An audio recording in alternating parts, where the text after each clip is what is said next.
Olá você! Seja muito bem-vindo ao nosso fascinante mundo do autismo.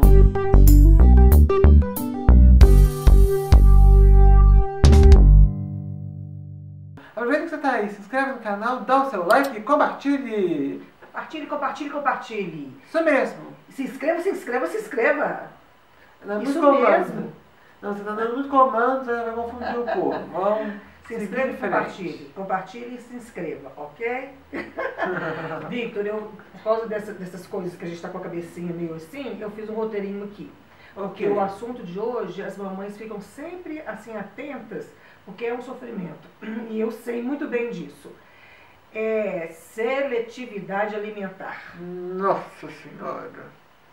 Melhora, gente, não passa não. Não.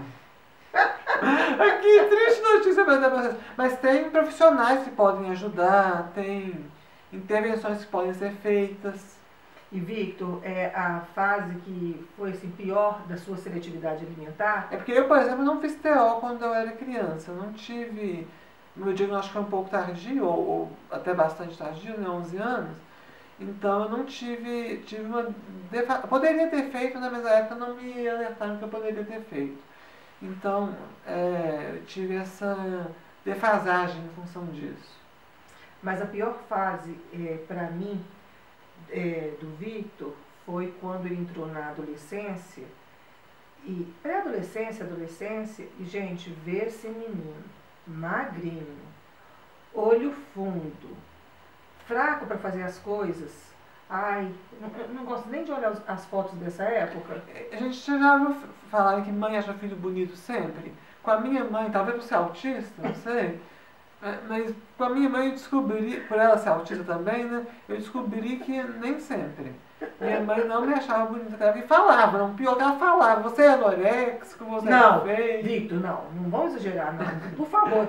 Gente, nem falar que ele é anoréxico, nem. E não era o caso, não, por favor. Tá O bom. negócio é o seguinte, o que eu falava com o Victor, assim, ô meu filho, melhora a sua alimentação, você tá muito feio o tamanho dessas orelhas. Acabou comigo! Gente, no autista, mesmo quando não é autista, pode ter seletividade alimentar. A gente vai se restringir quando isso acontece no autista. E no autista isso é muito mais comum do que nas pessoas típicas. Por questões que são próprias do autismo, como a questão sensorial, a rigidez do autista. A gente vai explicar melhor isso. É o que eu ia falar, por dois fatores. Normalmente, a rigidez e essa disfunção sensorial. Que é o transtorno do processamento sensorial que aproximadamente 90% dos autistas têm. Eu vou dar nele, gente. Eu vou dar nele. Por quê? Porque o sexismo de me interromper, e você vai, eu fico assim. Desculpa, mas tá vendo dificuldade da comunicação social na prática. Dois autistas tentando se comunicar e os dois não sabem a hora de interromper o outro e falar. Eu vou dar nele. Mentira. Já parei. Seguinte, a questão da rigidez é o seguinte. É preciso para o autista que a gente mantenha determinados rituais, né, filho? Sim. O horário de comer é importante, que as refeições tenham os seus horários já determinados. Sim. É uma coisa que eu queria falar, agora que me foi concedida a permissão, é que a gente dá pouco valor atualmente na nossa cultura aqui no Brasil das refeições à mesa. Porque o ato de se alimentar não é só... E foi eu que era que você ia falar? Era que você ia falar? É que eu ia fazer assim pra você comentar, mas tudo bem, vai que tá indo bem. A gente... As refeições à mesa. O ato de se alimentar não é só simplesmente vai lá comer e pronto. Envolve todo um ritual, envolve todo um processo. Então, por exemplo, quando o autista ele faz tratamento com TO para tirar um pouco dessa sensibilidade sensorial,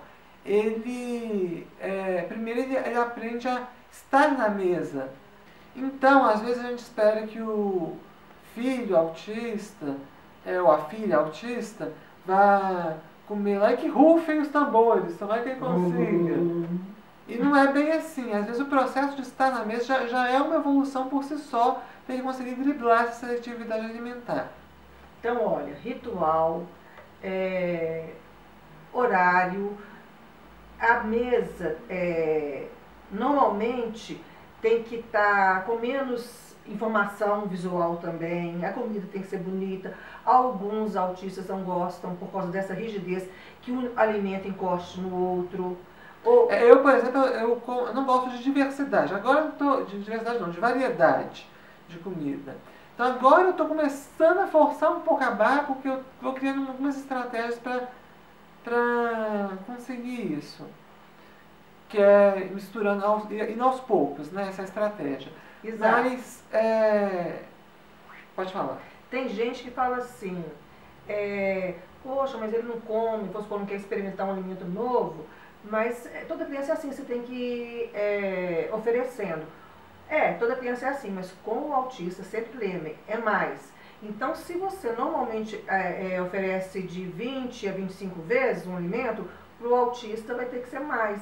E de uma forma diferente. Você lembra? Não é toda birra. Você lembra um curso que a gente fez e que aí falaram assim, digamos, banana, que já entra na segunda questão da integração sensorial. Se for uma questão de cheiro, primeiro você tem que deixar a banana ali na mesa, perto do mesmo ambiente que ele. Ele conviveu com aquela banana ali. Vamos tirar a banana. Por quê? Não ficou bom, não. Você vai conviver com aquela banana ali, pode dar... Uma maçã, mano. Hoje, gente, eu vou pôr isso em erro de gravação. Você é hoje.